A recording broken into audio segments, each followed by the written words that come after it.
OK, Jared, the next story I think has trouble written all over it, and that is this push to get the Nationals leader in New South Wales, Andrew Stoner, into the federal parliament. Well, there's a suggestion in the Sunday papers today that that the coalition wants, or the National Party presumably wants, Andrew Stoner to run against Rob Oakeshott in line. Now, I don't know why this would be the case. I mean, as far as I can see from all the available polls, Mr Oakeshott is gone. Stone Motherl is gone. He's not going to win. So whether you don't really need Andrew Stoner, who's currently the Deputy Premier in Barry O'Farrell's government in New South Wales, the National Party don't need Mr Stoner to win the seat.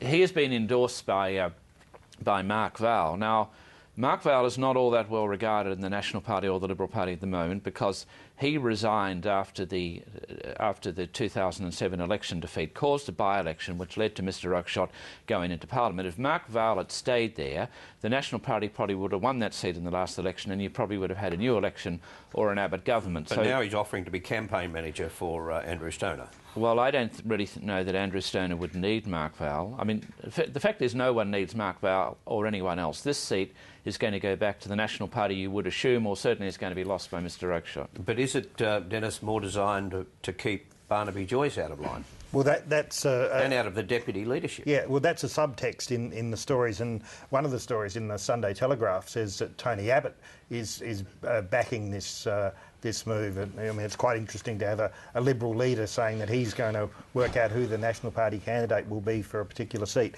But it does seem Barnaby Joyce desperately wants to get into the lower house. He can't do it in Queensland. No one is stepping aside for him. He would like the seat of Maranoa, but Bruce Scott says, no, I'm staying. So then he floated the idea that he might go to New England, where Tony Windsor is the sitting member. And whether or not Tony Windsor stands at the next election is unclear. But there is some resistance from the New South Wales National Party, and this seems to be a manifestation of that as much as anything else. They want to get Andrew Stoner in, and everyone is saying, well, if he goes into federal parliament, he's a leadership contender. And so it's got something to do with stopping Barnaby Joyce as much as getting Andrew Stoner. But if that's the case, if Andrew Stoner then becomes leader of the National Party, he would then be Deputy Prime Minister in an Abbott government. So the next Deputy Prime Minister might not be in the Parliament. That's Queensland-esque, isn't it? It is, yeah. It's catchy. We're trialling this up in Queensland with Campbell Newman, and it's catching on. But I think the important point to note here is that there's no evidence that Tony Abbott has taken this position. There's just a report, but there's no evidence of that. And I think the other point to bear in mind is that Warren Truss has performed well as National Party leader, and if Tony Abbott becomes Prime Minister, Warren Truss deserves a term as Deputy Prime Minister, and there's no suggestion the National Party are going to roll Warren Truss. So I think this is a bit of a Sunday morning beat-up, And you'd have to wonder what Warren Truss thinks about it too, if he's reading that Tony Abbott is wanting to draft somebody in to replace him. Well, he might take Jared's view that it's just a newspaper report with no basis to it. Yeah, exactly. Could be.